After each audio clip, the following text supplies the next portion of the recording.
Good evening friends. 69,000 शिक्षक भर्ती में एक बार फिर से आपका स्वागत है। और अभिमान एकेडमी के माध्यम से जो 22,000 सीटों को जोड़ने की मुहिम चलाई जा रही है काफ़ी दिनों से, मुझे उम्मीद है कि अब तक तो आपको पता लग गया होगा कि 22,000 सीटों पर माननीय मुख्यमंत्री जी का बयान क्या आया हुआ है।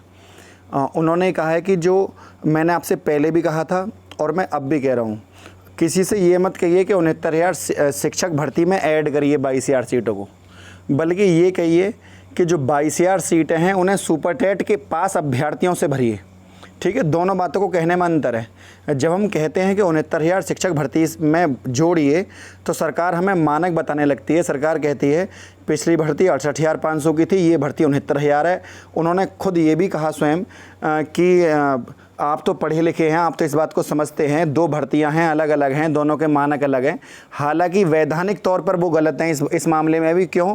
क्योंकि 1,37,000 पदों को भरना था और 1,37,000 पदों के क्रम में वो भर्ती बची हुई है।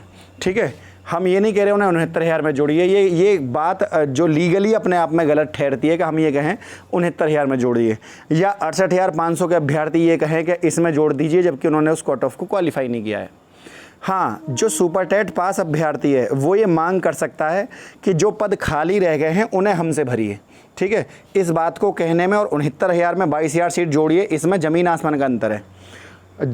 अगर हम ये कहते हैं कि सुपर टेट पास अभ्यर्थियों से इन 22,000 सीटों को भरिए, तो आज माननीय मंत्री जी का ये बयान नहीं आता जिसमें वो कह रहे थे कि दोनों भर्ती अलग अलग है। 68,500 और 69,000 दोनों का कट ऑफ अलग था, दोनों का पेपर का पैटर्न अलग था, सब कुछ अलग था। अगर ये बात पहले उस तरीके से कही जाती तो उसमें ज़्यादा अच्छा होता। ठीक है, लेकिन उसके पीछे कोर्ट जाने के लिए कोई लीगल ग्राउंड नहीं था उस समय। उस ग्राउंड आज भी यही है कि जो 1,37,000 पद हैं वो पूरे भरने हैं और सरकार सुपर टेट पास अभ्यर्थियों से उन पदों को भरे। ये है बात। अब जितने भी अभ्यर्थी इस मुहिम से जुड़े हुए हैं 22,000 सीटों की मुहिम से, मैं उनसे सबसे यही कहना चाहूँगा कि वो जो भी प्रत्यावेदन सौंप रहे हैं, आज किसी भी व्यक्ति विशेष से मिल रहे हैं, वो ये कहें कि 69,000 में मत जोड़िए, खाली बचे हुए पदों को हम सुपर टेट पास अभ्यर्थी हैं उनसे भरिए। देखिए, कोरोना सरकार, आज सबसे इम्पोर्टेंट बात ये रही, जब सरकार ने खुद माननीय जो बेसिक शिक्षा मंत्री जी हैं उन्होंने अपने बयान में ये कहा कि आप हमसे रोज़गार की क्यों कह रहे हैं, हम 4.5 लाख अभ्यर्थियों को रोज़गार दे चुके हैं। उनकी इस बात से ये बात, और हम आगे भी देंगे, ये भी कहा उन्होंने। उनकी एक बात से ये बात तो क्लियर है कि अगर नई, देखिए आज शिक्षक भर्ती को लेकर नियुक्ति पत्र बटे थे, अगर जल्दी में ही शिक्षक भर्ती अगर आनी होती तो वो आज इसकी घोषणा कर देते। इसका मतलब ये है कि इस साल के अंत तक यदि कोई फॉर्म आ जाए तो आ जाए, वरना इस साल के अंत तक कोई नई भर्ती तो अभी आने वाली है नहीं। ठीक है, मतलब क्योंकि उधर जो यूपी पैट है, पीईटी पैट का एग्ज़ाम भी गवर्नमेंट कराने जा रही है। काफ़ी edit junior, TGT, LT grade सब में फॉर्म इस समय निकले हुए हैं। प्राथमिक शिक्षक भर्ती अभी ख़त्म हुई है। 22,000 सीटों का मुद्दा भी चल रहा है। तो वर्तमान, और पहले सरकार यूपी टेट कराएगी और यूपी टेट कराने के बाद फिर सुपर टेट कराएगी। उसके बाद सुपर टेट की परीक्षा होगी और लगभग इस समय में आपको पता है कितना समय लगेगा, वही दिसंबर, जनवरी, फरवरी का समय आपका लग जाएगा इन चीज़ों में। पहले टेट होगा फिर उसके बाद।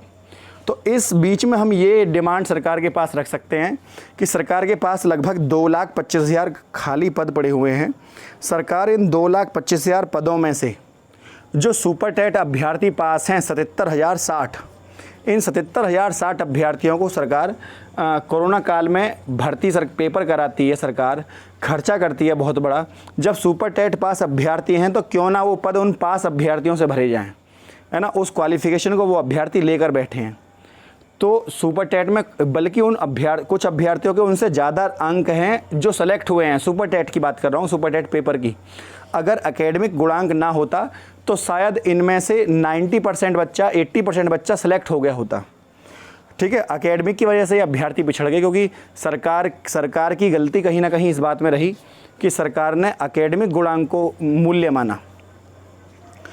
अगर एकेडमिक से ही भर्ती करनी थी तो सुपर टेट की परीक्षा का क्या मूल्य रह गया। ठीक है, तो खैर चलो, ये तो बात, मुद्दा दूसरा है। फिलहाल बात ये है कि 22,000 जो खाली पद हैं वो सुपर टेट पास अभ्यर्थियों से भरे जाएं। सुपर टेट पास अभ्यर्थियों को सबको नौकरी मिले जो 77,060 बच्चा है।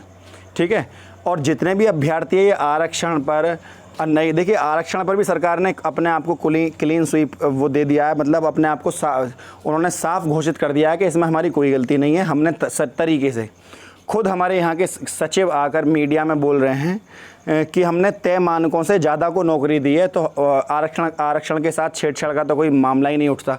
उन्होंने उसकी संख्या गिनवा दी कितनी है।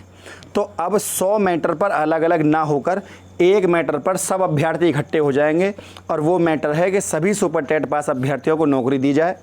इसके साथ साथ जो 22,000 सीटें हैं उनको इससे भरा जाए, जो सुपर टेट पास अभ्यर्थी हैं इनमें से भरा जाए। हम ये जोड़ने की नहीं कह रहे कि जोड़िए, हम तो ये कह रहे हैं कि आप इन पदों को सुपर टेट पास अभ्यर्थियों से भरें। ठीक है, ये बात अपने आप में नोटेबल है, और इसको समझने वाले अभ्यर्थी समझ गए होंगे मैं क्या कह रहा हूँ। दोनों बातों में अंतर है। एक जुडिशरी सरकार जहाँ सुप्रीम कोर्ट के जो आदेश है उसका पालन नहीं कर रही है, अगर नहीं कर रही है तो उस बात को कहने का तरीका ये है कि जो 22,000 सीटें हैं उन्हें सुपर टेट पास अभ्यर्थी भरा जाए। उधर खुद ऐसे समय में यदि सरकार ये काम करती है तो सरकार को आने वाले चुनाव में उसका भारी फ़ायदा मिलेगा। खुद मंत्री की भी जय जयकार होगी, जो अपने भाई के EWS सिलेक्शन को लेकर कहीं ना कहीं चर्चाओं के विषय में रहे। तो यदि वो सीटें भरी जाती हैं तो लोग इन चीज़ों को भुलाना चाहेंगे कि ऐसी भी चीज़ें हुई। हालांकि उसमें वो गलत हैं या सही है ये चर्चा का विषय नहीं है। चर्चा का विषय ये है कि सरकार जो है जब योग्य अभ्यर्थी हैं तो खाली पदों को उन योग्य अभ्यर्थियों से भरे। इस बात को ज़्यादा से ज़्यादा लोगों तक पहुँचाएँ, लोगों को समझाएं। जो बात लिटरेट हैं, पढ़े लिखे हैं, समझदार लोग हैं, वो इस बात को उसी तरीके से रखें। देखिए कई बार ऐसा होता है बात कहने के तरीके से ही आधा काम हो जाता है। ठीक है ना, जो ताकत कलम में है वो ताकत तलवार में नहीं है, ऐसा अरस्तू ने भी कहा था। तो ये बात इम्पोर्टेंट है, आपको ये चीज़ें समझनी होंगी। और इसी समझ के साथ यदि आप बार बार यही राग अलापोगे कि हमें 69,000 में 22,000 जोड़िए, तो सरकार बार बार यही कहेगी, क्योंकि एक बार जो सरकार ने स्टैंड ले लेती है सरकार, फिर सरकार उसी पर कायम रहती है। सरकार चाहे उसके लिए कोर्ट जाना पड़े, हिलती नहीं है स्टैंड से। हम अपनी बात को यदि बात कहने के तरीके को यदि बदल दें तो सरकार उसका फिर उत्तर ढूंढ कर लाएगी कि इसका उत्तर क्या है, क्या ये बात सही है। इलेक्शन के टाइम पर वो काम हो जाते हैं जो कभी नहीं होते।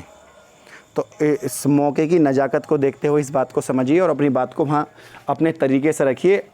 जो 22,000 टीम के जो अलग अलग टीमें बन रही हैं, खुद मैंने देखा कि टेलीग्राम पर, व्हाट्सएप पर डेली एक ग्रुप बन जाता है 22,000 सीटों को जोड़ने वाला, कि मैं उस ज़िले से, हम उस ज़िले से। कोई दिक्कत नहीं है, हैं सब अपने भाई, क्योंकि सब 22,000 सीटों को जोड़ने का काम कर रहे हैं। अगर किसी के भी प्रयास से 22,000 सीटें जुड़ती हैं तो उनका बड़ा आभार, लेकिन अपनी बात को सही रखने का तरीका आना चाहिए। बात यदि फ्रेंड वीडियो आपको अच्छी लगी तो वीडियो को लाइक, शेयर और चैनल को ज़्यादा से ज़्यादा सब्सक्राइब करिएगा। आज के लिए इतना ही। जय हिंद, जय भारत।